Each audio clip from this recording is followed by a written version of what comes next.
NATO Secretary General Jens Stoltenberg has urged member state Turkey to speed up approval of Sweden and Finland's applications to join the alliance.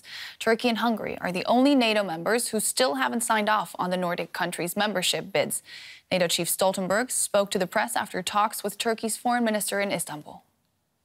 Finland and Sweden have delivered on their agreement with Turkey. They have become strong partners in our joint fight against terrorism in all its forms and manifestations.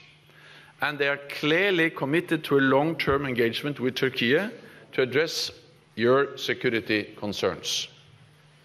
So it's time to welcome Finland and Sweden as full members of NATO.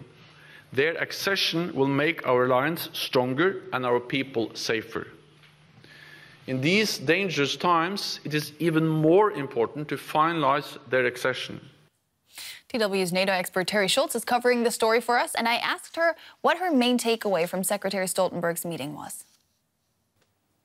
Well, Nicole, this was something that we don't see happen very often, and that is that we saw signals of impatience from NATO Secretary General Jens Stoltenberg. You know, until today, all of the allies have said, just let Ankara take its time and become comfortable with the Finnish-Swedish membership and the commitment to step up counterterrorism cooperation, to convince Ankara that they are truly against the PKK, which both countries do classify as a formal terrorist organization. Today was the first time that Stoltenberg came out and said, OK, Turks, you've had enough time. And this is the first time we've heard him signal that, you know, they think that Turkey, that Finland and Sweden have done everything they promised Turkey and that it's time to drop this block. So what's behind Turkey's continued reluctance to welcome Finland and Sweden into NATO?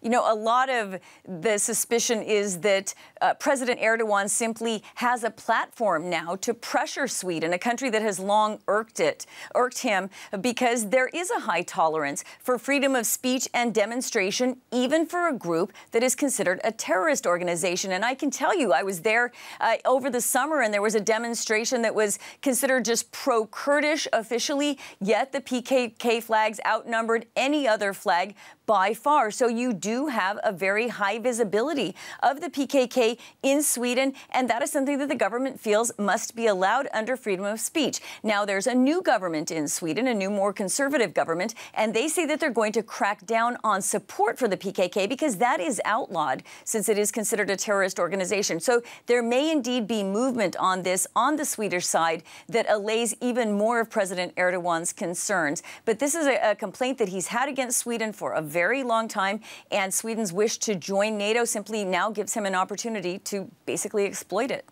Stoltenberg says it's time to welcome Finland and Sweden, but what does that timeline realistically look like?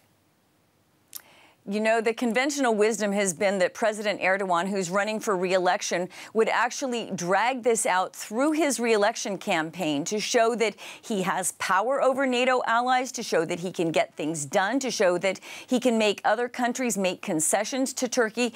And there's no sign yet that he's going to make a decision anytime sooner, just because of this more recent pressure from NATO Secretary General Stoltenberg. So it could be that we don't see a resolution of this until the Turkish election, possibly until the next NATO summit, which is next June or July.